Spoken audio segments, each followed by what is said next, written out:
Well, after this is all over, I know I'm going to heaven. Because I've already been to hell. In a place called Berga, American GIs are put to work as slaves in one of Hitler's most secretive concentration camps. We never knew when this horrible agony was going to stop. At Berga, the Americans live and die alongside European Jews, becoming grim statistics in the Nazis' final solution. Many people think of Americans as liberators, but nobody ever thinks of the Americans as the victims of the Holocaust. For 60 years, their story remains largely hidden. I didn't tell anybody. My kids didn't know, my wife didn't know.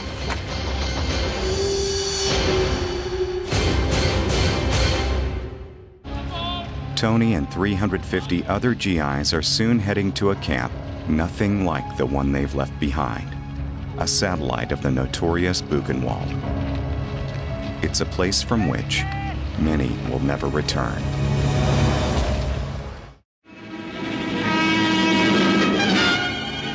RAF heavy bombers assist Marshal Konyev's drive into the Reich. The target is Dresden. 2 months after the Battle of the Bulge, the Allies ramp up the offensive. They begin bombing German cities with a new ferocity. Over 2 days, 1,300 American and British planes firebomb the German city of Dresden. The day the American POWs arrive in Berga, Dresden is still smoldering from Allied firebombing that has killed tens of thousands of German civilians. When we got off the train and marched through the town, I remember that the people on the sides were spitting at us and jeering and whatnot. Like many concentration camps, Berga is no secret to the Germans who live here. Most Germans were complicit in some way. The fact that if you go to most of these camps, you go to Mauthausen, you go to Dachau, you see that the Germans were right there. The community was there. They knew. They could smell it. They could see the ash. They were aware that things were going on and chose to look the other way.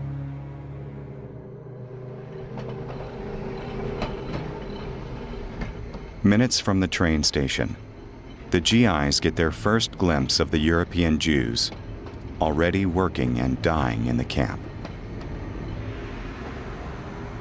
And this mass of humanity, all in these blue and white striped pajamas.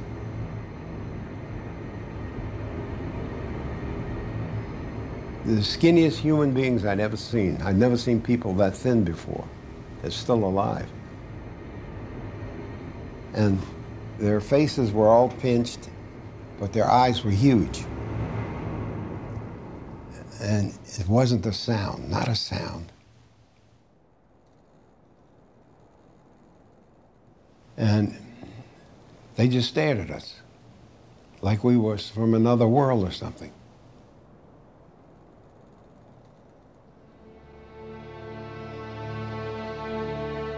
"16-year-old Hungarian Jew Paul Malner sees his first Americans while working in the camp kitchen. It was absolutely devastating for us prisoners to see this.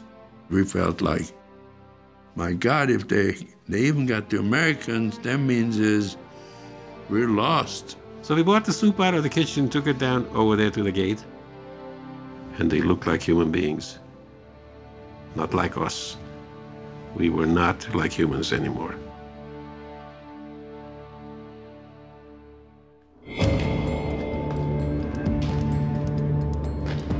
Running the camp is a German National Guard sergeant named Erwin Metz.